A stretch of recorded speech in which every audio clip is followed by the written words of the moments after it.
The rain fell like cold needles against the cracked pavement of Brooklyn's industrial district, each drop echoing through the empty streets with a rhythm that matched Emily's racing heartbeat. The night shift at St. Vincent's Hospital had drained her. 12 hours of chaos, blood, and desperate families clinging to hope in fluorescent-lit waiting rooms. But exhaustion was a luxury she couldn't afford tonight.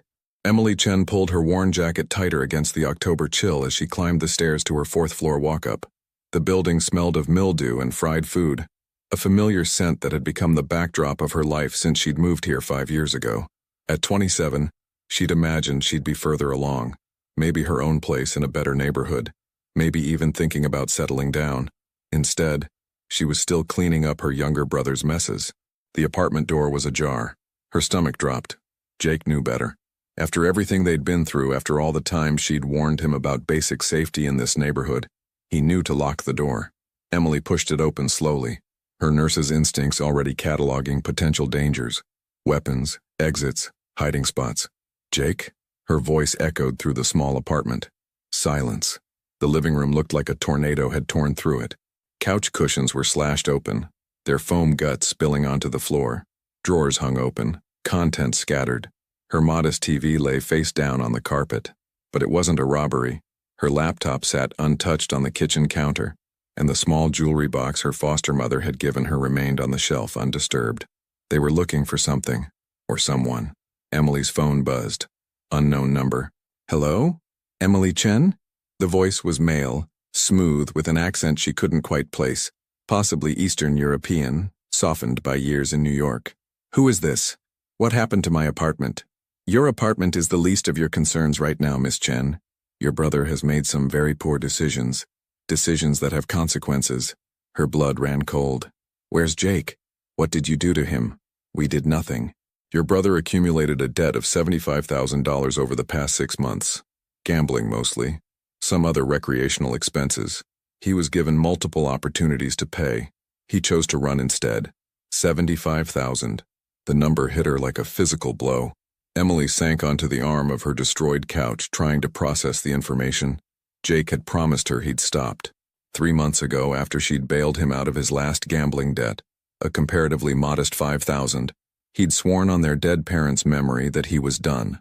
I don't have that kind of money, Emily said, her voice steadier than she felt. I'm a nurse. I make $42,000 a year. Even if I wanted to help, I couldn't. We're aware of your financial situation, Miss Chen. We're very thorough in our research. There was a pause, and she could hear muffled voices in the background. Your brother has gone to ground. We will find him. We always do. But in the meantime, his debt remains. And in our world, family is accountable for family. That's insane. I didn't make any bets. I didn't borrow any money. Nevertheless, blood is blood. We'll be at your apartment in 20 minutes. I suggest you use that time wisely. Pack a bag. Say goodbye to your cat. Whatever you need to do. You're coming with us until this situation is resolved. The line went dead. Emily stared at her phone, her mind racing through options like a computer processing impossible calculations. Call the police? And tell them what? That loan sharks were coming for her because of her adult brother's gambling debts? The NYPD was stretched thin, and cases like this fell into a gray area where organized crime met personal responsibility. By the time they took her statement, processed the complaint, these men would be long gone, and so would she. Run? She had maybe $300 in her checking account, nowhere to go, and no way to disappear in a city where every corner had cameras and every transaction left a digital trail. Fight? She was 120 pounds of exhausted nurse who knew her way around an IV drip and a crash cart, not a combat zone. That left one option. Go with them and buy time. Time to think. Time to find Jake. Time to figure out how to survive this nightmare her brother had dropped her into. Emily moved mechanically through the apartment, grabbing a duffel bag from her closet. Changes of clothes, toiletries, her phone charger, the photograph of her and Jake with their foster mother, one of the few happy memories from their childhood. Her hands shook as she zipped the bag closed. 18 minutes had passed. She sat on the edge of her bed, trying to control her breathing the way she'd learned in the hospital during trauma situations. Stay calm. Assess the situation. Take it one step at a time. She'd dealt with gunshot victims, overdoses, domestic violence cases where the abuser waited in the hallway. She could handle this. But even as she told herself that, She knew this was different. Those situations had protocols, security guards, the weight of institutional protection. This was the world outside those walls, where different rules applied, and nobody was coming to save her. The knock on her door came at exactly 20 minutes. Emily stood, shouldered her bag, and walked to the door with her head high. If these people were going to take her, they'd see she wasn't some helpless victim. She'd survived the foster system, put herself through nursing school, and kept her and Jake afloat for years. She was stronger than she looked. 3 men stood in the hallway. The one in front was older, maybe 50, with silver hair and the build of someone who'd spent time in prison, all compact muscle and efficient movement. He wore an expensive wool coat that seemed out of place in her building's grimy corridor. The 2 behind him were younger, harder, their eyes constantly scanning for threats. "Miss Chen," the older man said with a slight nod. "I'm Roman. We spoke on the phone. Are you ready? Do I have a choice?" "There's always a choice, but some choices have better outcomes than others." He gestured toward the stairs. "Please. The car is waiting." Emily walked past them, her spine straight, refusing to show the fear that churned in her stomach. They descended the stairs in silence, emerging onto the rain-slicked street where a black Mercedes SUV idled at the curb, exhaust rising like steam into the cold night air. The younger men flanked her as Roman opened the back door. The interior was leather and expensive cologne, a mobile fortress of wealth that seemed obscene given the circumstances of her forced journey. She climbed in, and Roman settled beside her while the 2 younger men took the front seats. As the SUV pulled away from her building, Emily watched her neighborhood disappear through the tinted windows. The bodega where she bought her morning coffee, the park where she and Jake used to play as kids, the subway entrance she took every day to work. Each familiar landmark felt like a lifeline being cut, leaving her adrift in a current she couldn't fight. "Where are we going?" she asked, keeping her voice level. "Manhattan," Roman replied. "Mr. Moretti wants to meet you personally." "And who is Mr. Moretti?" Roman glanced at her with something that might have been respect. "The man your brother owes money to. The man who will decide what happens next." They drove in silence through Brooklyn, crossing the bridge into Manhattan as the city transformed around them. The rain intensified, turning the windows into rivers of distorted light, red taillights bleeding into white headlights. The whole city reduced to a watercolor painting of motion and menace. The SUV navigated through Midtown, past theaters going dark after evening shows, restaurants still buzzing with late diners, the whole machinery of New York nightlife operating as if Emily's world wasn't collapsing. They turned onto a quieter street, then pulled into an underground garage beneath a sleek high-rise that probably cost more per square foot than Emily made in a year. Private elevator, keycard access, ascending numbers that climbed past the 20th floor, the 30th finally stopping at 42. The penthouse level. The elevator doors opened directly into an apartment that redefined Emily's understanding of wealth. Floor-to-ceiling windows offered a panoramic view of Manhattan, the city spread out like a glittering kingdom beneath them. The interior was all clean lines and expensive minimalism, dark wood, leather furniture, abstract art that probably cost more than her student loans. But Emily barely noticed the luxury. Her attention fixed on the man standing by the windows, his back to them, hands clasped behind him as he surveyed his domain. "Mr. Moretti," Roman said softly. "Miss Chen is here." The man turned, and Emily got her first look at Victor Moretti. He was tall, easily 6'2", with the kind of presence that filled a room without effort. His dark hair was shot through with gray at the temples, and his face bore the marks of a man who'd seen violence up close and personal, a thin scar along his jawline, another through his left eyebrow. But it was his eyes that struck her most. Dark, calculating, and utterly empty of warmth. He wore a black suit that fit him like armor, expensive but understated, the uniform of a man who didn't need to advertise his power. At 39, Victor Moretti had built an empire that touched everything from construction to shipping, restaurants to real estate. The legitimate businesses were fronts for the less legitimate operations: gambling, protection, money laundering. He'd inherited the foundation from his father, but he'd expanded it into something more sophisticated, more dangerous. The old families respected him, the young upstarts feared him, and everyone knew better than to cross him. He studied Emily with the detached interest of someone examining a particularly interesting specimen under glass. "Leave us," he said to Roman and the others. His voice was deep, controlled, with the faintest trace of an accent. Italian, probably from his father's side. The men withdrew without question, and Emily found herself alone with the man who held her fate in his hands. "Sit," Victor gestured to the leather couch. "I'd rather stand." One eyebrow raised slightly, the only indication of surprise. "Brave. Or foolish. I haven't decided which yet." "Neither. I'm just tired of being pushed around tonight." Victor moved to the bar cart, pouring himself 2 fingers of what looked like very expensive scotch.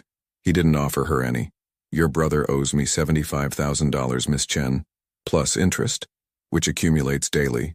He's been avoiding my calls, my collectors, and now he's disappeared entirely. That shows poor judgment and worse character. I'm not responsible for Jake's debts."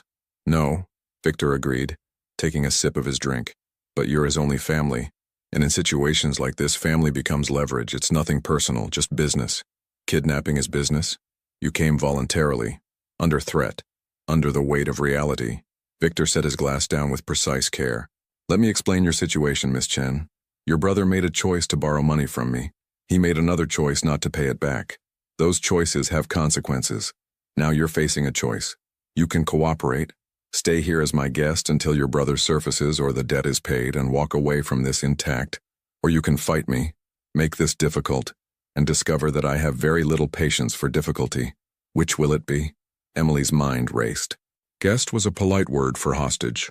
Cooperate meant accepting imprisonment. But the alternative, whatever that looked like, was clearly worse. She thought of her patients at the hospital, the ones who came in from gang violence, domestic situations gone wrong. She'd seen what powerful men could do to people they viewed as obstacles. "How long?" she asked quietly. "However long it takes. Could be days, could be weeks. Your brother is resourceful. I'll give him that. But everyone surfaces eventually. I have a job, patients who depend on me. I can't just disappear. You'll call in sick, family emergency, which, technically, is true." Victor picked up his phone, scrolled through something, then showed her the screen. It was her personnel file from St. Vincent's Hospital. Address, supervisor's name, shift schedule, everything.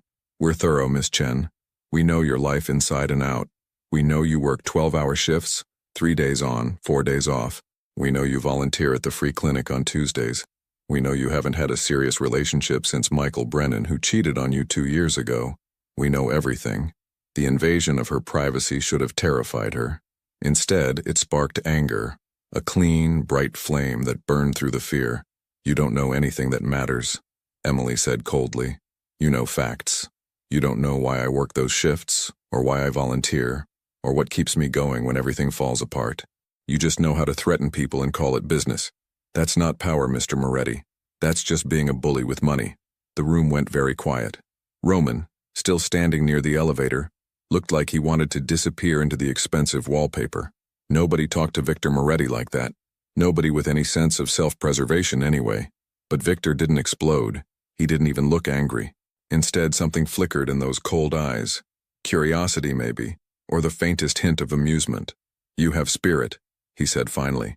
"That will make this interesting." He moved to a door on the far side of the living room, opening it to reveal a bedroom. Not his, clearly, but a guest room decorated with the same expensive minimalism as the rest of the apartment. "This is where you'll stay. The door locks from the inside, but don't bother trying the windows. We're 42 floors up and they don't open. Bathroom is through there. Anything you need, ask Roman. He'll be outside." "A gilded cage is still a cage," Emily said. "Better than the alternative." Victor's expression hardened. "Let me be very clear, Miss Chen. I don't enjoy this situation any more than you do. But your brother put us both here with his choices. You're collateral, insurance that he'll surface eventually. Behave yourself, don't cause problems, and you'll be treated with respect. Cross me and you'll learn why people fear my name. Do we understand each other?" Emily met his gaze without flinching. "Perfectly. Good. Get some rest. We'll talk more tomorrow." He left without another word, Roman following behind him, and Emily heard the distinct click of a lock engaging from the outside despite Victor's claims about locking from within. She stood in the center of the bedroom, her duffel bag still slung over her shoulder, and finally allowed herself to process everything that had happened in the last hour. Her apartment destroyed, her brother missing, her freedom gone, and her fate in the hands of a man whose eyes held all the warmth of a winter grave. Emily moved to the window, pressing her palm against the cold glass. Far below, the city continued its endless dance of light and motion, Millions of people living their lives completely unaware that somewhere high above them, a woman's world had just collapsed. She thought of Jake, stupid, reckless Jake, who'd promised her he was done with gambling, who'd looked her in the eye and swore on their parents' memory that he'd changed. And she thought of the question that haunted her. How much more could she sacrifice for a brother who kept destroying everything they tried to build? The rain continued to fall against the windows, and Emily Chen, registered nurse and unwilling hostage, finally let herself cry. Manhattan, early November. The first 3 days passed in a strange limbo of luxury and imprisonment. Emily woke each morning to find breakfast waiting outside her door. Fresh coffee, pastries from some expensive bakery, fruit that looked like it had been individually selected for perfection. She ate mechanically, staring out the floor-to-ceiling windows at a city she could see but no longer touch. Roman checked on her twice daily with the courtesy of a hotel concierge and the watchfulness of a prison guard. He brought her books when she asked, allowed her supervised phone calls to the hospital. Family emergency, she'd said, voice steady despite the lie.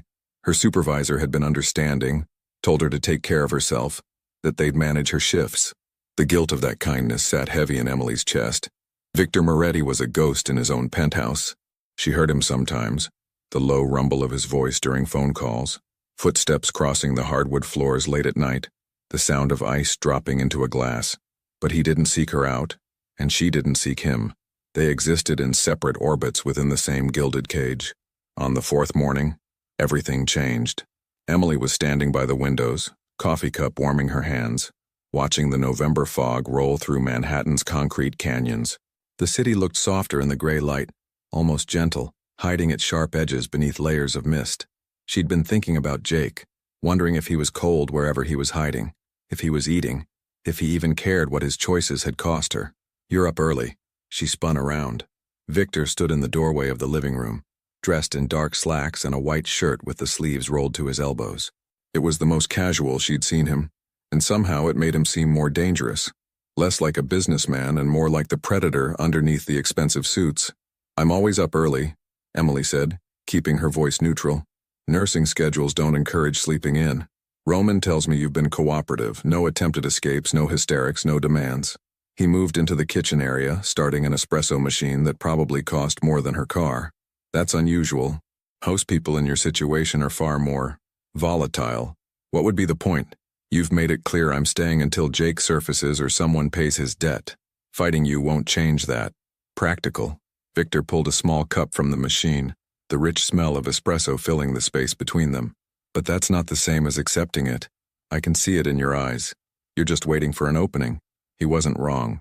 Emily had spent the past 3 days memorizing the penthouse layout, noting when the guards changed shifts, observing patterns in Victor's schedule. She had no concrete escape plan, but she was building the foundation for one. Nurses learned to think systematically, to prepare for emergencies, to always have a backup plan. This situation was no different. "What do you want, Mr. Moretti?" Emily asked tiredly. "If you're here to threaten me again, save your breath. I understand my situation. I want to understand you." He leaned against the counter, studying her with that unsettling intensity. "Your brother has put you in an impossible position, yet you show no anger toward him. You direct it all at me instead. Why? Jake's my brother. He's made mistakes." "Mistakes?" Victor's laugh was harsh. "He gambled away money he didn't have, borrowed from dangerous people and ran away, leaving you to face the consequences. That's not a mistake. That's cowardice." "He's family," Emily said firmly. "That's not something I expect you to understand." Something dark flashed across Victor's face. "You'd be surprised what I understand about family, Miss Chen." Before she could respond, Victor's phone buzzed. He glanced at it, his expression hardening into the cold mask she'd come to recognize. Business. Always business. "I have meetings today," he said, setting down his espresso cup with precise care. "You'll have the run of the apartment, within reason. Don't try to leave. Don't use the phones except under supervision. Roman will be here if you need anything." He left without waiting for a response, and Emily was alone again, with her thoughts and the fog-shrouded city beyond the windows. The next week settled into an uncomfortable routine. Victor was gone most days, returning late at night with the weight of his empire visible in the tension of his shoulders. Emily caught glimpses of his world, Men in expensive suits arriving for meetings, conversations in Italian and Russian that she couldn't follow, phone calls where his voice dropped to a dangerous quiet that made everyone in the room go still. She observed everything, filing away details the way she'd learned to read patients in the ER. Victor Moretti was a man of absolute control, every movement calculated, every word measured, but there were cracks in the facade. Sometimes, late at night, she'd hear him pacing in his study. Once she'd walked past his office and seen him staring at a photograph on his desk, his expression unguarded for just a moment, raw with something that looked like grief. On the 8th day, Victor surprised her by inviting her to dinner. "I'm not hosting your interrogation at a formal table," Emily said when Roman delivered the message. "It's not an interrogation," Victor called from the dining room. "Just dinner. You must be tired of eating alone." Emily wanted to refuse, but curiosity won out. She entered the dining room to find a meal that looked like it had been catered by a 5-star restaurant. Pasta that smelled of garlic and white wine, fresh bread, a salad that was more art than food. Victor sat at the head of the table, 2 places set, the city lights twinkling beyond the windows like distant stars. "Sit," he said, and this time it sounded less like a command and more like an invitation. Emily sat, acutely aware of the surreal nature of sharing a meal with her captor. Victor poured wine, a deep red that probably cost more than her monthly rent, and pushed the glass toward her. "I don't drink with people who've kidnapped me," she said, still fighting. He almost smiled. Good. Compliance would be disappointing. They ate in silence for a few minutes, the tension thick enough to cut. Finally, Victor spoke. "Tell me about yourself, Miss Chen. Beyond the facts in your file. Why do you care?" "Because you're in my home and I prefer to know the people who share my space. Call it curiosity." Emily set down her fork, meeting his gaze directly. "What do you want to know? That I've been taking care of Jake since I was 12 years old? That our parents died in a car accident and we ended up in foster care? That I put myself through nursing school while working 2 jobs because I wanted to actually help people instead of just surviving?" "Your parents," Victor said slowly. "Tell me about them." The question surprised her. "Why?" "Indulge me." Emily hesitated, but something in his tone made her answer. "I don't remember much. I was 9 when they died. My mother was a teacher, my father worked construction. They were good people, loving. Then one night, a drunk driver ran a red light and everything changed. Jake was only 6. He barely remembers them at all. And the foster system was exactly what you'd expect. Some homes were fine, some weren't. Jake and I got separated twice before we finally ended up with someone who actually cared." Emily's voice softened. "Mrs. Catherine Moretti. She was a social worker who fostered kids on the side. She's the reason we survived with any hope left." Victor's wine glass stopped halfway to his lips. The temperature in the room seemed to drop 20 degrees. Emily watched, confused, as all the color drained from Victor's face. His hand trembled, just slightly but enough to notice, before he carefully set the glass down on the table. "What did you say?" His voice was barely above a whisper. "Mrs. Moretti? Catherine Moretti? She was our foster mother for 3 years. She's the one who—" "Stop!" Victor stood abruptly, his chair scraping against the hardwood floor with a harsh sound that made Emily flinch. What was her full name? Exactly. Emily's heart hammered. She'd triggered something, stepped on some invisible landmine, but she had no idea what. Catherine Rose Moretti. She lived in Queens, worked for the city's social services department. She took in foster kids who had nowhere else to go. Why? Do you know her? Victor's mask had completely shattered. The cold, calculating Mafia boss was gone, replaced by a man who looked like he'd been gut-punched. He turned away from her, one hand braced against the window, his broad shoulders rising and falling with carefully controlled breaths. "Mr. Moretti?" Emily stood slowly, instinct overriding caution. Her nurse training kicked in. She'd seen trauma responses before, psychological breaks, the moment when someone's carefully constructed walls came crashing down. "Victor, what's wrong?" He laughed, a broken, bitter sound. "Catherine Rose Moretti. My mother." The world tilted. Emily grabbed the edge of the table for support, her mind struggling to process what he'd just said. Catherine Moretti, the warm, kind woman who'd saved her and Jake from being separated, who'd taught Emily how to cook and helped Jake with his homework, who'd been the closest thing to a real mother they'd had after their parents died. That Catherine was Victor's mother? "That's impossible," Emily whispered. She never mentioned having a son. No, she wouldn't have. Victor's voice was hollow. We hadn't spoken in 15 years when she died. I didn't even know she'd passed until 2 years after the fact. By then, she'd already been cremated, her affairs settled. I was too late to even say goodbye. He turned back to face her, and Emily saw something in his eyes she'd never expected to see from Victor Moretti. Vulnerability. Raw, aching vulnerability that he couldn't quite hide behind his usual control.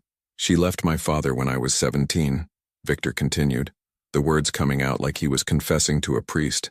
Left the whole life. The money, the power, the violence. She begged me to come with her.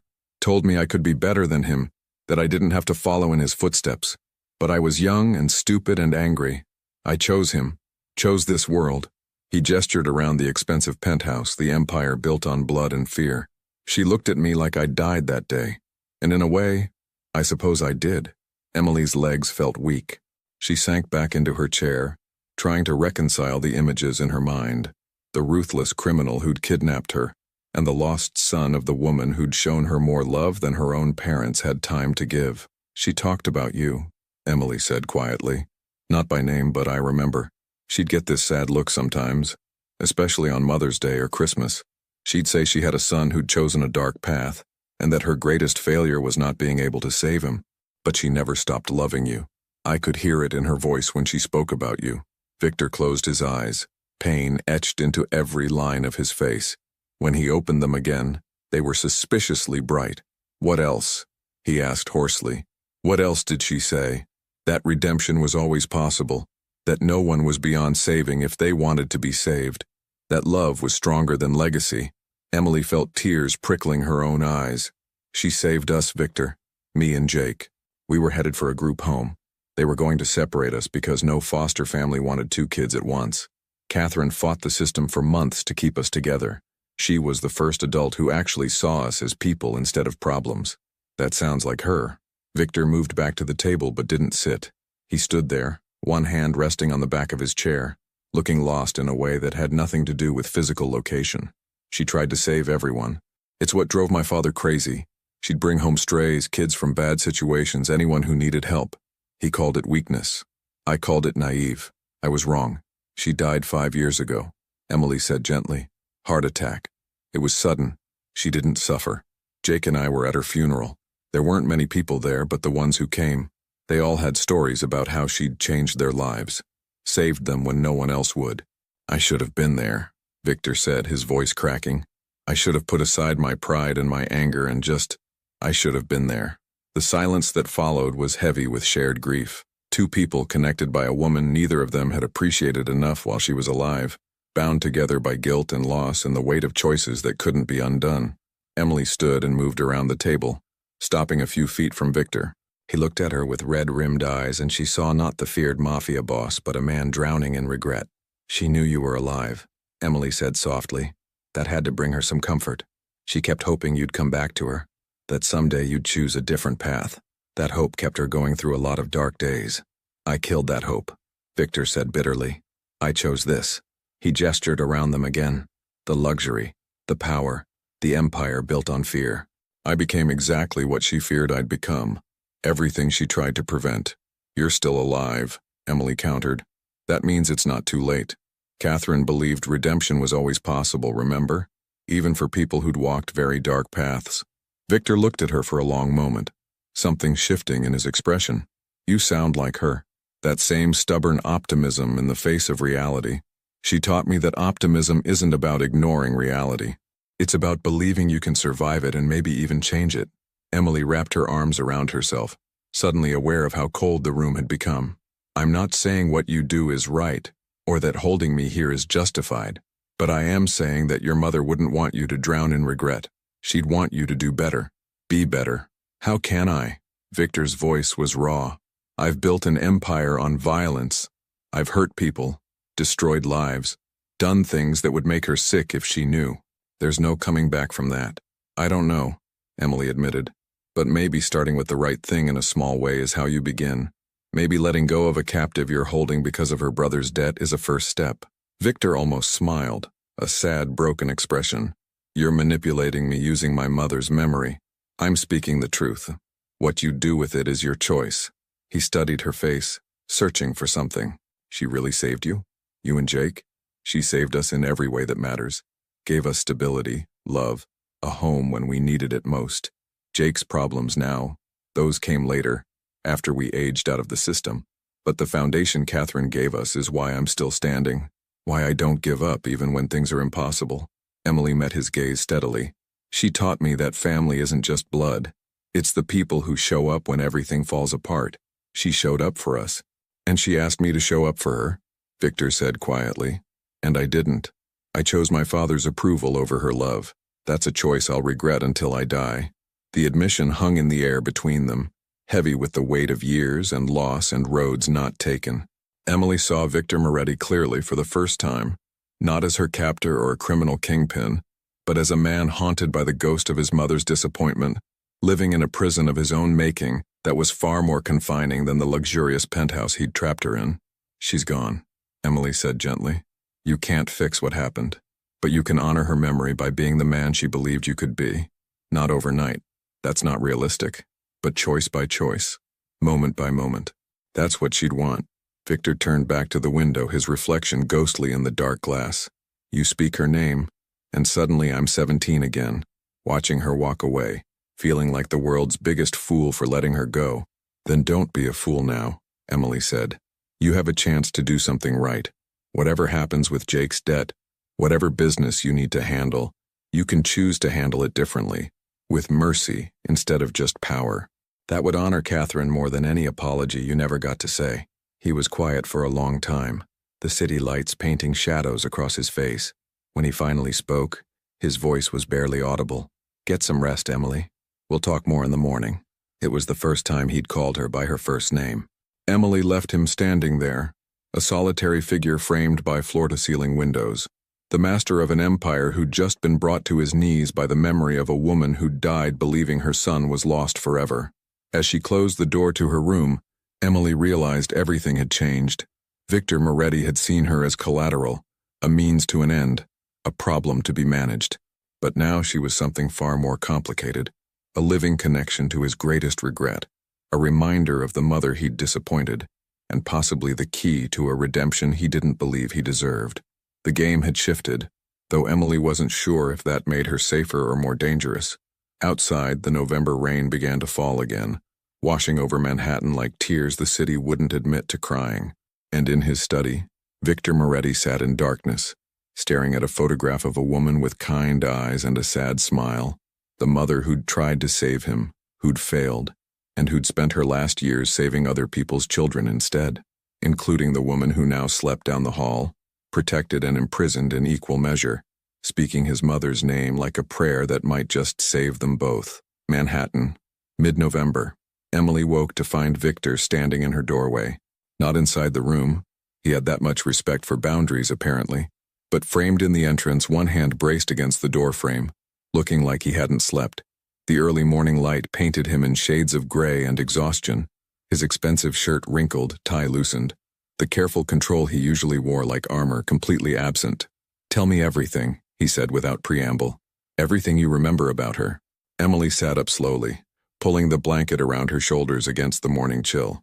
She'd been dreaming about Catherine, not unusual since their conversation last night had torn open old memories. In the dream, Catherine had been making pancakes in her small queen's kitchen, humming off-key while Jake set the table and Emily helped with the syrup. Simple, happy, a moment frozen in amber, before life got complicated again. It's 6 a.m, Emily said, her voice rough with sleep. I know, I'm sorry, Victor ran a hand through his hair, a gesture so uncharacteristically uncertain that Emily found herself fully awake. I need to know, please. The please undid her. Emily had seen Victor command, threaten, manipulate.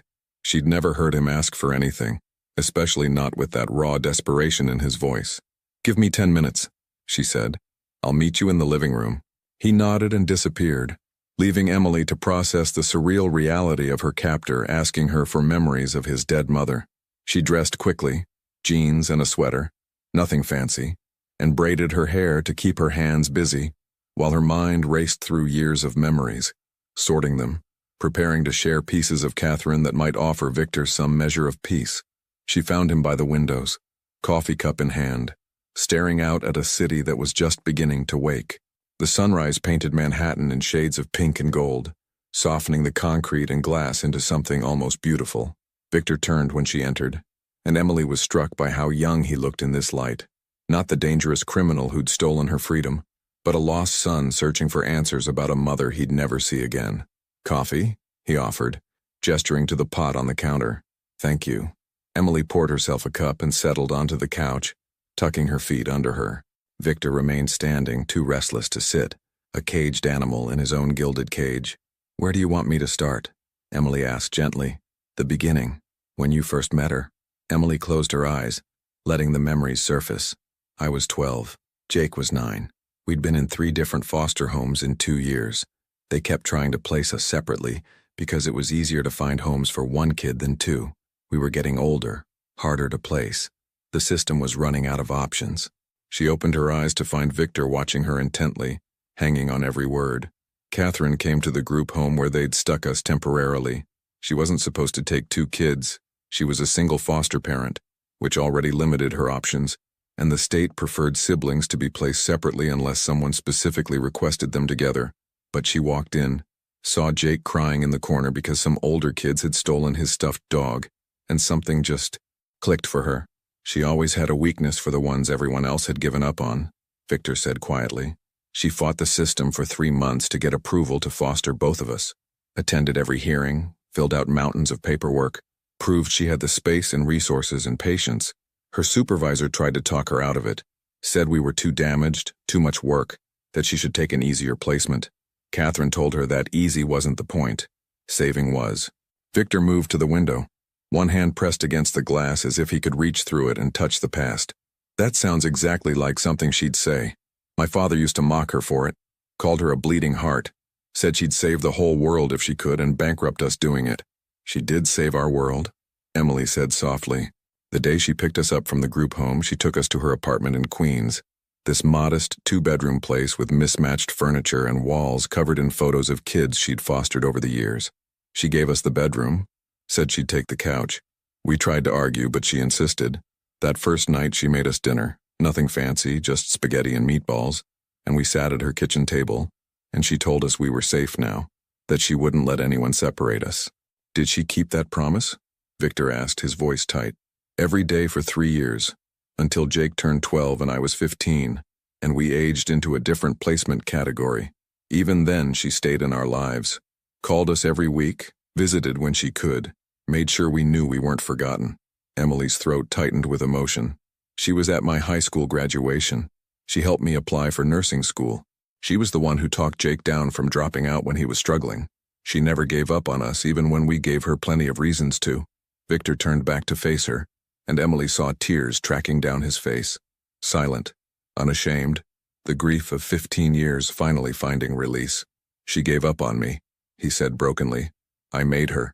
"She never gave up on you," Emily countered firmly. "She was heartbroken, yes. Disappointed, absolutely. But she never stopped hoping you'd come back to her. I heard her talking to another foster mom once late at night when she thought Jake and I were asleep. She said her son had chosen a dark path, but that she prayed every night he'd find his way back to the light, that as long as he was alive there was hope. But I never came back. I never even tried." Victor's hands clenched into fists at his sides. "I was so angry with her for leaving my father, for asking me to choose, for not understanding that the empire he'd built was mine by birthright. I thought she was weak for walking away from power. I was too young and stupid to see that leaving took more strength than staying ever would." Emily stood and moved closer to him, cautiously, as if approaching a wounded animal. "Tell me about her, before she left. What was she like when you were young?" Victor's expression softened, memory pulling him into the past. "She was everything my father wasn't. Warm where he was cold, gentle where he was hard. She used to read to me every night. Fairy tales, adventure stories, anything with happy endings. My father hated it, said she was making me soft, but she'd wait until he was gone on business, and then she'd sneak into my room with a book and a flashlight, and we'd read together until I fell asleep. That's the Catherine I knew," Emily said with a small smile. "She read to Jake every night too, said every child deserved to believe in happy endings, even if the world tried to convince them otherwise. She tried to show me there were other ways to be strong," Victor continued, his voice distant.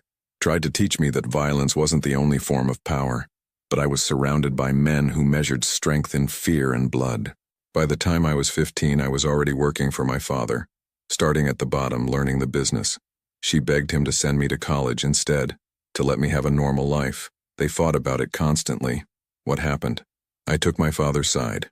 Victor's voice was heavy with self-recrimination. Told her I didn't need her coddling, that I knew what I wanted to be. The look on her face when I said that, I can still see it, like I'd physically struck her. She left within the year, packed a bag, filed for divorce, and disappeared into the city. My father told me she was weak, that we were better off without her dragging us down. I believed him. When did you realize you were wrong? Too late. Years too late. Victor moved to the bar cart, pouring himself a drink despite the early hour. Emily didn't judge. Some pain required numbing. By the time I was 25, I'd seen enough of my father's world to understand what she'd been trying to protect me from. The violence, the paranoia, the constant fear of betrayal. I watched my father kill men he'd called friends over perceived slights. Saw him destroy families over debts. Realized that everything we had was built on other people's suffering. Did you try to find her? Once. When I was 30. My father had just died. Heart attack. Ironically enough, just like her. I was running the empire, but I felt hollow. Like I'd won a prize that wasn't worth having. I hired a private investigator to find her. Victor took a long drink, the liquor disappearing in 2 swallows. He found her in Queens, working as a social worker, fostering kids, living in that modest apartment you described, driving a 10-year-old car, wearing clothes from discount stores. She'd given up everything for her principles. Why didn't you go to her? Pride, fear, shame. Victor laughed bitterly. Take your pick. I stood outside her building one night watching her through the window. She was helping some kid with homework, laughing at something he said. She looked happy, peaceful, and I realized I'd bring nothing but darkness into that light. So I left. Told myself I'd go back when I'd changed, when I'd become someone she could be proud of. I never did. Emily felt the weight of his regret like a physical thing, pressing down on both of them. She died 3 years after that. You could have had 3 years with her. I know. The words came out as a whisper. I know. They sat in silence, the morning sun climbing higher, painting the room in shades of gold and regret. Emily thought about the choices that had brought them both to this moment. Victor's choice to embrace his father's world, Catherine's choice to leave it, Jake's choice to gamble away money he didn't have, Emily's choice to sacrifice herself for her brother. Every decision a stone dropped in water, ripples spreading out to touch lives in ways no one could predict. She talked about forgiveness, Emily said finally. Near the end of our time with her, Jake had stolen money from her purse to buy video games. Not much, maybe $20, but it was the betrayal that hurt her. She could have sent him back to the system for that. Instead, she sat him down and told him that forgiveness wasn't about excusing what someone did. It was about freeing yourself from the weight of their choices. She forgave Jake because carrying anger was heavier than letting go. Do you think she forgave me? Victor's voice was so quiet Emily almost missed it. I think she never stopped loving you, which is its own kind of forgiveness, but the real question isn't whether she forgave you. It's whether you can forgive yourself. How? Victor demanded, turning to face her with raw desperation. How do I forgive myself for wasting 15 years? For being too stubborn and proud to swallow my ego and tell her I was sorry? For building an empire on everything she hated? For becoming exactly what she feared I'd become? You start by doing what she would have wanted you to do. Emily stood, moving to stand directly in front of him. You find Jake. You resolve his debt without violence. You let me go home, and you start making different choices. Not all at once, but one decision at a time. That's what Catherine would tell you to do. Victor stared at her, something shifting in his dark eyes. You're using her memory to manipulate me into releasing you. I'm using her memory to remind you that you're more than what your father made you. She believed that. I'm choosing to believe it too, at least until you prove me wrong. Emily met his gaze steadily. The question is whether you believe it. Before Victor could respond, his phone buzzed. He glanced at it, and Emily saw his expression shift back into the mask of the crime boss. Emotions locked down, control reasserted. My men found Jake, he said flatly. He's been hiding in Atlantic City, working under a fake name at a casino. Ironic. Emily's heart jumped. Is he okay? For now. But he's not just in debt to me anymore. He borrowed money from Dmitry Volkov's organization to try to pay me back. Volkov doesn't have my patience or my principles. Jake's debt to him is even larger than what he owes me, and Volkov's collection methods are brutal. How much? Emily's voice was steady despite the fear coursing through her. Combined, 130,000, plus interest that's accumulating daily. And Volkov's interest rate makes mine look generous. The number was impossible, insurmountable. Emily would have to work for years to make that kind of money, and even then, it assumed she could save every penny she earned. Jake had destroyed both their futures with his addiction. What happens now? She asked quietly. Victor studied her for a long moment, and Emily saw the war playing out behind his eyes. The man his father raised versus the man his mother hoped he'd become. When he finally spoke, his voice was careful, measured. I'll handle Volkov. Clear Jake's debt with him. Call it a professional courtesy between organizations. Your brother's debt to me remains, but I'll restructure the terms. Give him time to pay it back through legitimate work, not violence. Why would you do that? Because my mother saved you, and you're asking me to save your brother. It's the kind of circular justice she'd appreciate. Victor's expression hardened slightly. But understand this, Emily. I'm doing this once. If Jake runs again, if he gambles again, if he makes any more catastrophically stupid decisions, I won't intervene. Whatever happens to him will be on his head. Fair enough. When can I see him? Soon. I need to make the arrangements with Volkov first, retrieve Jake from Atlantic City, and make sure he understands the gravity of the second chance he's getting. Victor moved toward the door, then paused. My mother really told you redemption was always possible? Every day we lived with her, it was her fundamental belief that no one was beyond saving if they chose to be saved. I'm not sure I can be saved, Victor said quietly. I've done things that would horrify you, hurt people, destroyed lives, built my empire on fear and blood. That's not something you just wash away with a few good deeds. Catherine didn't believe in washing away the past. She believed in choosing differently going forward. The past is done, you can't change it, but the future is still unwritten. Every choice you make from this moment forward is a chance to honor her memory by being better than you were yesterday. Victor looked at her with an expression Emily couldn't quite read, part wonder, part pain, part something that might have been hope struggling to survive in darkness. You sound so much like her, he said. That same stubborn belief in the inherent goodness of people, even when all evidence points to the contrary. She taught me that cynicism is easy, hope is hard, but hope is what keeps us human. Emily wrapped her arms around herself. You don't have to become a saint, Victor. You just have to start being the man your mother believed you could be. One choice at a time. He left without another word, but Emily saw something in his posture that hadn't been there before. Not quite hope, but maybe the willingness to consider it. She returned to the window, watching the city wake up fully, and thought about the strange web of connections that had brought them all to this moment. Catherine had saved Emily and Jake. Emily had spoken Catherine's name to Victor, and now Victor was in a position to save Jake, creating a chain of redemption that stretched across years and lives, connecting the living and the dead in ways none of them could have predicted. Emily pressed her hand against the cold glass, thinking of Catherine and wondering if somewhere, somehow, the woman who'd spent her life saving people was watching this unfold with that sad, hopeful smile she'd always worn. 3 days later, the waiting was excruciating. Victor had left the penthouse the morning after their conversation, taking Roman and several other men with him. He'd been gone for 2 days, and Emily had been left in the care of younger guards who watched her with wary respect, but didn't speak beyond basic courtesy. She spent the time thinking about Jake, about what she'd say to him when she finally saw him. The anger had settled into something colder and more permanent, not rage, but a kind of exhausted disappointment that hurt worse than fury ever could. Jake had always been her responsibility, her burden to carry. But maybe Catherine had been wrong about one thing. Maybe you couldn't save people who didn't want to be saved. Maybe love wasn't always enough. On the 3rd day, Victor returned.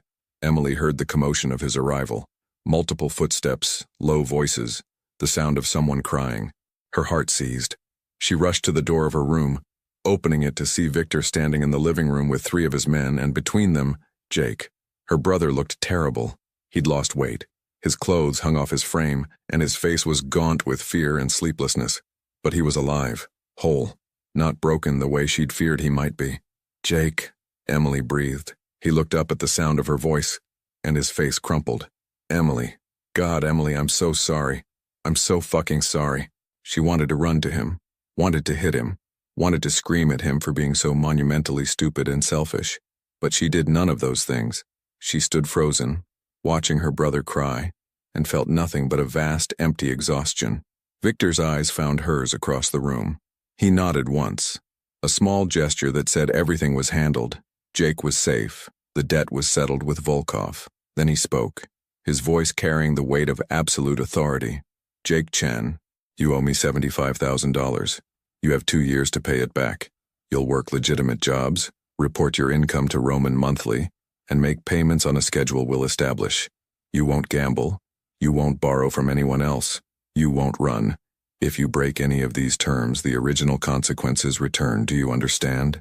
Yes, Jake whispered. Yes, I understand. Thank you. Thank you so much. I don't know how to thank your sister. Victor cut him off coldly. She's the reason you're alive. She sacrificed her freedom for your debts. She spoke the right words at the right time. You owe her everything, not me. Jake's eyes found Emily's again, pleading for forgiveness she wasn't sure she could give. I swear I'll make this right. I'll pay back every penny. I'll get clean, get help, whatever it takes. Just please don't hate me. Emily took a slow breath, feeling the weight of Catherine's teachings warring with her own exhaustion and anger. I don't hate you, Jake, but I can't keep saving you. This is it, your last chance. If you throw this away, I'm done. We're done. I love you, but I can't destroy myself trying to fix someone who doesn't want to be fixed. I want to be fixed, Jake said desperately. I want to change. I know I've said it before, but this time I mean it. I have to mean it or I'll end up dead. Then prove it. Not with words, with actions. Every single day from now on. Emily's voice was steady, but tears streaked down her face. Get into treatment, find meetings, do the work. Show me that Catherine's faith in second chances wasn't misplaced. Victor watched the exchange with an unreadable expression, then spoke to his men. Take him to the rehabilitation center we discussed. Make sure he checks in properly. If he tries to leave before completing the program, call me immediately. Rehab? Jake looked shocked. 30 days. Inpatient, Victor said flatly. Non-negotiable. You have a gambling addiction that's nearly gotten you killed. You'll address it professionally or the deal is off. Jake looked like he wanted to argue, but something in Victor's expression stopped him. He nodded mutely as the men led him toward the elevator. Just before the doors closed, he looked back at Emily one last time. I love you, Em. I'm going to make you proud. I promise. Then he was gone, and Emily was alone with Victor in the sudden silence. She felt her knees go weak. Victor was there instantly, guiding her to the couch before she could collapse. She sat heavily, her whole body shaking with the release of tension she'd been carrying for nearly 2 weeks. Thank you, she whispered, for not killing him, for giving him a chance. Thank my mother, Victor said quietly. I did this for her, because she would have done the same for any lost kid who needed saving. She would have been proud of you. I doubt that, but maybe she'd be less disappointed. Victor moved to pour himself a drink, then seemed to think better of it and set the glass down untouched. Your brother is weak, Emily. Even with this chance, he may fail. You need to prepare yourself for that possibility. I know. Emily wiped at her tears with the back of her hand. But at least I'll know I gave him every opportunity, that I didn't give up on him until there was nothing left to save. Catherine taught me that. You don't abandon family even when they disappoint you, even when they break your heart. She tried to teach me that too, Victor said. I just wasn't listening. They sat in silence for a moment. Two people bound together by a dead woman's love and the choices that love had inspired. Emily thought about Catherine, about how she'd spent her life creating ripples of redemption that were still spreading years after her death. She'd saved Emily and Jake. Emily had reminded Victor of his humanity, and Victor had saved Jake from a death he richly deserved. It was messy and imperfect and complicated, but then, Catherine had always said that redemption rarely looked the way people expected it to. It wasn't clean or simple or tied up with a bow. It was hard work and second chances and choosing to try again even when failure seemed inevitable. What happens now? Emily asked. Can I go home? Victor looked at her for a long moment, and Emily saw something in his expression she couldn't quite name. You're free to go whenever you want. The debt is resolved, Jake is in treatment, and you've fulfilled your obligation. Roman will drive you home. Just like that? Just like that.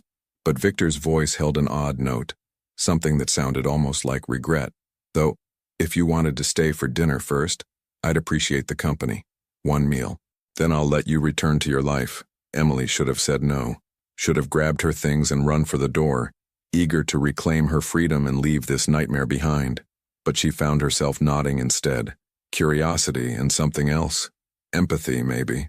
Or the lingering influence of Catherine's teachings about not abandoning people when they were trying to change, keeping her rooted in place. One dinner, she agreed. Then I go home. Victor's smile was small and sad, but genuine. Thank you. I'll have Roman order something, anything you want. As he left to make arrangements, Emily looked around the penthouse that had been her prison for nearly 2 weeks. It looked different now, less like a cage and more like what it really was. A lonely fortress where a man had locked himself away from the world his mother had begged him to rejoin.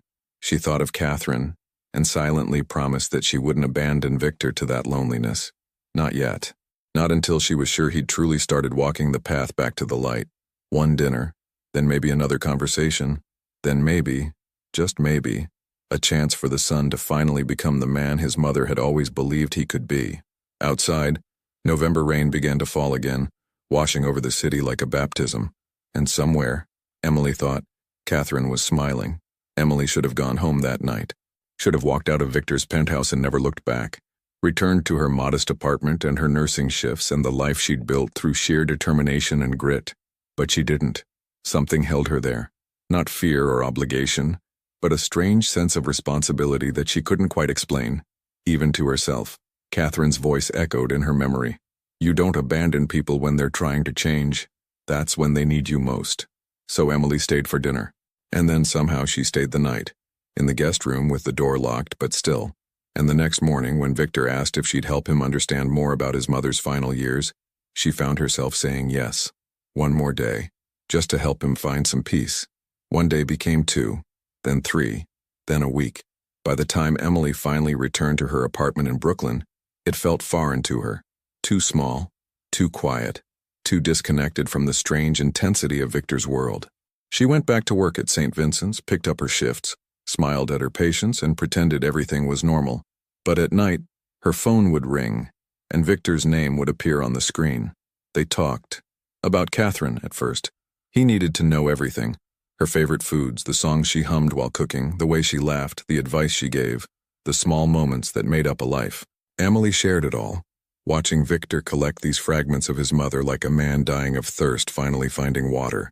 But gradually their conversations shifted. Victor told her about his business. Not the violence or the criminal operations, but the legitimate parts. The construction projects that provided jobs for people who needed them. The restaurants that served as gathering places for immigrant communities. The ways he'd tried to balance his father's legacy with something that felt less like pure exploitation. I'm not trying to justify what I do, Victor said one night, his voice rough over the phone line. I know I'm a criminal. I know I've hurt people. But I want you to understand that it's not all darkness. There are small lights even in my world. Catherine would say that those small lights are what you should focus on, Emily replied, curled up on her couch with a cup of tea, that you should make them bigger, brighter until they outshine the darkness. You think I can do that? Really become something different? I think you're already different than you were a month ago. Whether you continue changing or slide back, that's up to you. December arrived with the kind of cold that turned New York brittle and sharp. Emily was working a double shift when Roman appeared in the hospital waiting room, his presence immediately drawing the attention of security. He looked uncomfortable in the bright fluorescent lighting, a creature of shadows suddenly exposed. Miss Chen, he said formally, Mr. Moretti needs to see you. It's urgent. Emily's heart dropped. Jake? No, your brother is fine. Still in rehab, making progress according to the reports. This is about Mr. Moretti. There's a situation. 20 minutes later, Emily was in the back of Victor's SUV, still wearing her scrubs, racing toward Manhattan. Roman wouldn't elaborate on what was happening, but she could see the tension in his shoulders, the way his hand kept drifting toward the weapon she knew he carried under his coat. They arrived at the penthouse to find it transformed into a war room. Men she'd never seen before filled the space, hard-eyed soldiers of Victor's organization, all armed, all radiating barely contained violence. Victor stood at the center of it all, his phone pressed to his ear, his face carved from granite. He looked up as Emily entered, and something flickered in his expression. Relief, maybe, or gratitude that she'd come. He ended his call abruptly and moved toward her, catching her elbow and steering her away from the others into his private office. What's happening? Emily demanded as soon as the door closed. Roman said it was urgent. Word got out that I showed mercy to your brother, Victor said, his voice tight with controlled anger.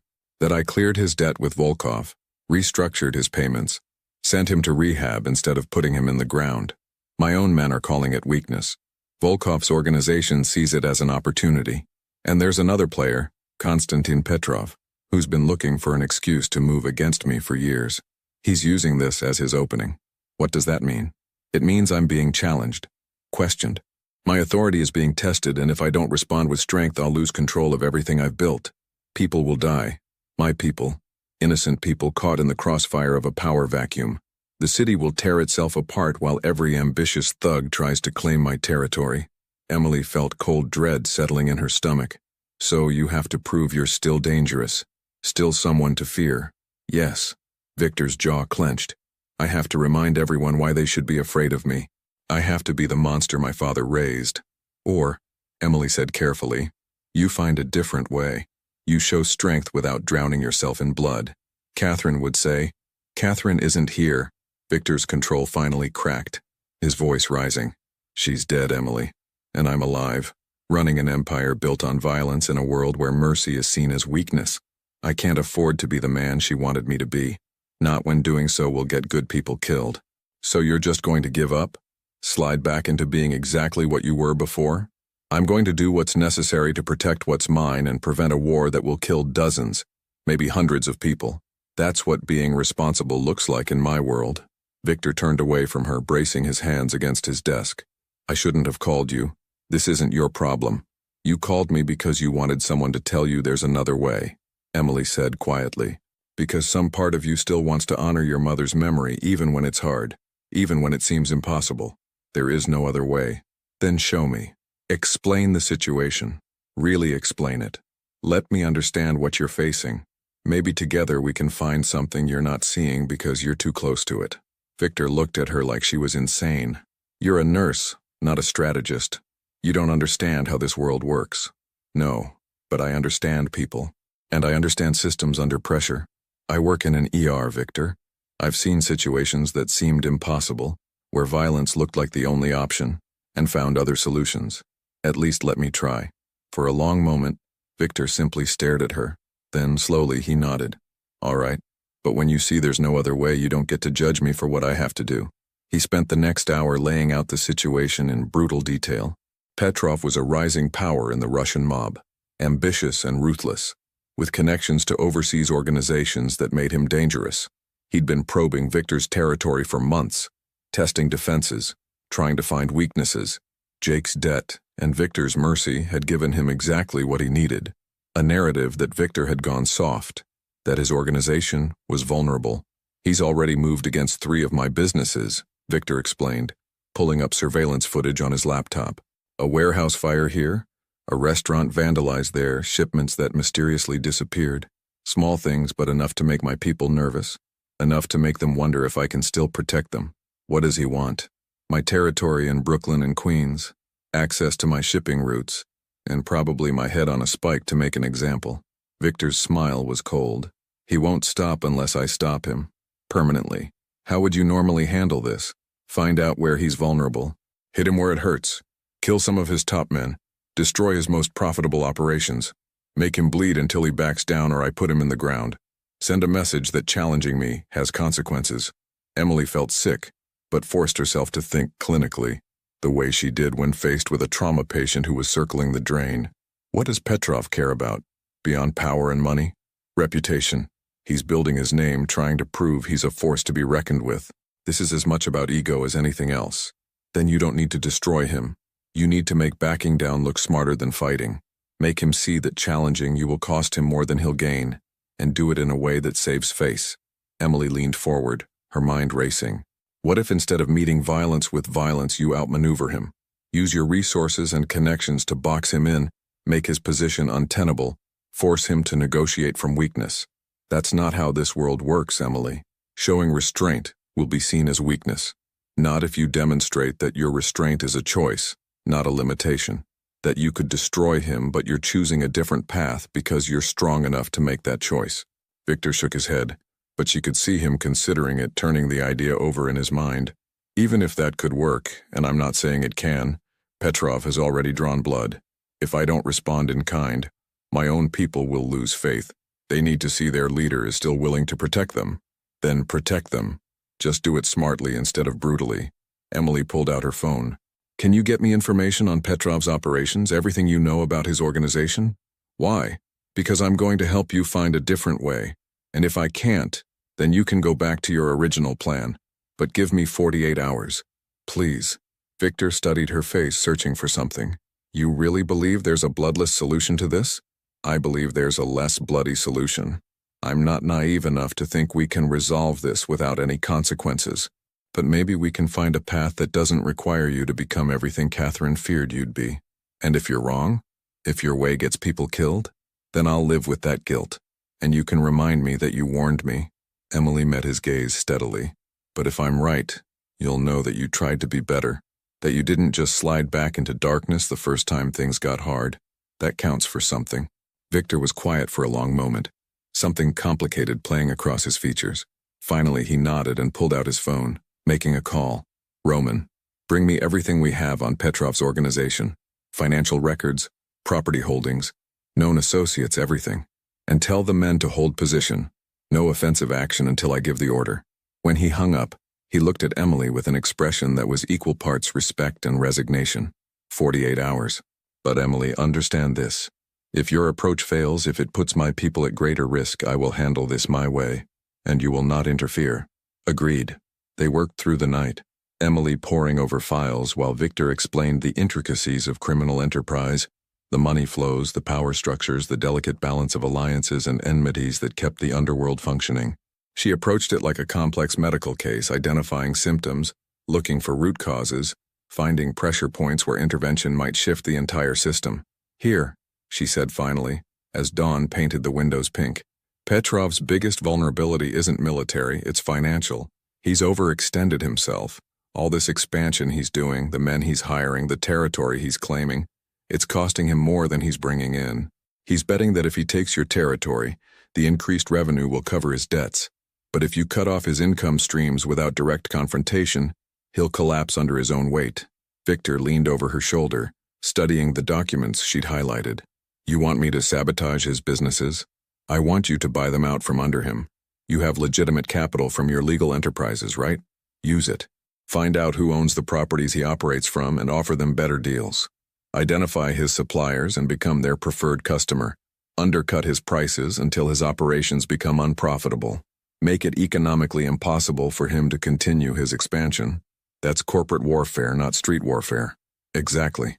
It's unexpected, which gives you an advantage. And it demonstrates a kind of power that's actually more intimidating than violence. The power to destroy someone without ever raising a fist. That's the strength Catherine always believed in. The strength to win without becoming a monster. Victor was quiet, his dark eyes scanning the documents, his brilliant criminal mind working through scenarios and outcomes. Emily watched him, seeing the war playing out behind his features, the habits of violence his father had instilled versus the possibility of something different that his mother had died believing in. It could work, he said finally. It would take time, resources, precision, and there's still risk. Petrov might escalate to violence when he realizes what I'm doing. Then you respond to violence when it comes, but you don't initiate it. You stay on the moral high ground, relatively speaking, and you prove that you're smarter than your enemies, not just more brutal. The moral high ground doesn't mean much when you're dead, but it means everything when you're trying to become someone your mother could be proud of. Victor flinched as if she'd struck him. That's not fair. Life isn't fair. Catherine knew that better than anyone. But she also knew that you could choose how you responded to unfairness. You could meet it with more cruelty or you could find another way. Emily stood, exhaustion pulling at her bones. I need to go home, shower, maybe sleep for a few hours. But I'll come back tonight and we can refine the plan. Deal? Emily. Victor caught her hand as she moved toward the door. Why are you doing this? You're free. Your brother is safe. You don't owe me anything. I'm not doing it for you, Emily said honestly. I'm doing it for Catherine. Because she saved me and Jake, and this is how I repay that debt. By trying to save her son the way she couldn't. Even if he doesn't think he deserves saving. She left before he could respond. But she felt his eyes on her back as she walked out. heavy with things neither of them was ready to say. 48 hours later, the war room had transformed into a command center for a very different kind of battle. Victor's men looked confused by the shift from violence to corporate maneuvering, but they followed orders. Calls were made, meetings arranged, deals structured with the kind of precision usually reserved for military operations. Emily watched it unfold with a mixture of fascination and terror, aware that she'd inserted herself into a world far more dangerous than the ER trauma bay. But Victor was electric with focus, his strategic mind fully engaged, proving that his intelligence had always been his greatest weapon. Violence had just been the easier tool to reach for. Within 24 hours, they'd bought out the lease on Petrov's primary warehouse. Within 36, they'd secured exclusive contracts with 2 of his biggest suppliers. Within 40, they'd identified 3 of his legitimate businesses that were barely profitable and offered the owners buyouts they couldn't refuse. Petrov noticed. Of course he noticed, but he couldn't respond with violence without looking desperate, couldn't strike at Victor without hitting legitimate businesses that now had nothing to do with the criminal empire. He was being strangled slowly, publicly, in a way that made him look incompetent rather than dangerous. On the evening of the second day, Victor received a call. He put it on speaker so Emily could hear. Moretti. Petrov's voice was thick with barely controlled rage. What the fuck are you doing? Business, Konstantin. Just business. Victor's tone was pleasant, almost friendly. I'm expanding my legitimate operations. Surely you can't object to free market capitalism. You're sabotaging my organization. I'm offering better deals to your business partners. That's not sabotage. That's competition. If you can't maintain profitability, perhaps you've overextended yourself. This is war. No, Konstantin. This is me showing you what war with me actually looks like. I haven't touched a single one of your men, haven't burned anything, stolen anything, or spilled a drop of blood. But in 48 hours, I've made it economically impossible for you to continue operating at your current scale. Now imagine what I could do in a week, a month. Silence on the other end of the line. Emily could practically hear Petrov's teeth grinding. What do you want? Petrov finally asked. I want you to stop testing me. Stop probing my territory. Stop trying to make me look weak, and accept that there are levels to this game that you haven't reached yet. You wanted to see if I'd gone soft. Instead, you've learned that I'm smarter than you thought. That's a valuable lesson. Don't waste it. And if I refuse, then I continue what I started. In 6 months, you'll be bankrupt, your organization will collapse, and I won't have raised a finger in violence. Your reputation will be destroyed not because I beat you in a fight, but because I outthought you in business. Which narrative would you prefer? Another long silence. Emily held her breath. What are the terms? Petrov asked finally, defeat in his voice. Victor's smile was sharp as a blade. You withdraw from Brooklyn and Queens. You stop spreading rumors about my organization. And you acknowledge, publicly to the other families, that you overreached and that I responded with restraint and intelligence. In exchange, I stop my acquisition campaign, and we maintain our current territories without further conflict. That's humiliating. That's survival. Take the deal, Konstantin. It's better than the alternative. Fine. But if you ever show actual weakness, Moretti, I'll be waiting. I look forward to it. Victor ended the call and looked at Emily, something like wonder in his eyes. It worked. You actually found a way to win without bloodshed. We found a way, Emily corrected. I just suggested the strategy. You executed it perfectly. That was all you. No. Victor stood and moved to where she sat, taking her hands in his. That was Catherine. Her belief in different kinds of strength, channeled through you. I wouldn't have even considered this approach without you pushing me toward it. His hands were warm, calloused, steady. Emily found herself very aware of how close he was standing, how his dark eyes seemed to see right through her defenses. Your men are going to think you've changed, she said quietly. Are you ready for that? My men are going to think I'm more dangerous than they realized, that I can win without resorting to violence, which means they never know what to expect from me. That's actually more intimidating than predictable brutality. Victor's smile was genuine now, reaching his eyes. You've made me more effective, not weaker. Catherine would appreciate the irony. She'd be proud of you. Maybe. Or maybe she'd say this is just the first step, and I have a long way to go. Victor released her hands, but slowly, reluctantly. Will you stay for dinner? To celebrate?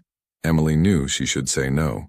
Should recognize that the lines between captor and captive, between criminal and civilian, between his world and hers, were blurring in ways that were dangerous for both of them, but she found herself nodding anyway. One dinner, to celebrate. As they moved toward the dining room, Emily caught a glimpse of their reflection in the dark windows, two silhouettes against the city lights, drawn together by a dead woman's love and the fragile hope of redemption. It should have felt wrong. Instead, it felt like the beginning of something neither of them fully understood, but both were too curious to walk away from.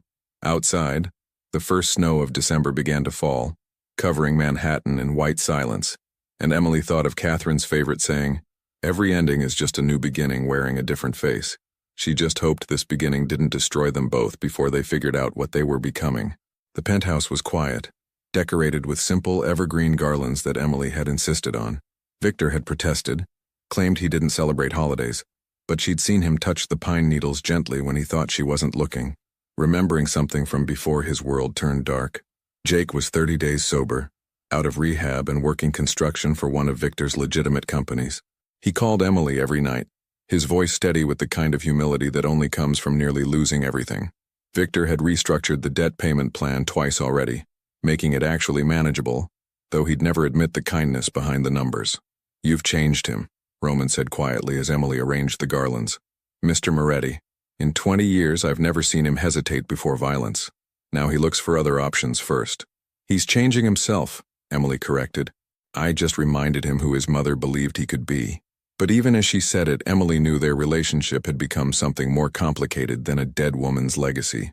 Victor called her every day now, and not just to talk about Catherine. They discussed books, politics, the small observations of life that most people took for granted. He'd started donating to the hospital where she worked, anonymously, but she knew. And when she'd mentioned her student loans keeping her up at night, they'd mysteriously been paid in full. "You can't buy my forgiveness for kidnapping me," she'd told him. "I'm not trying to.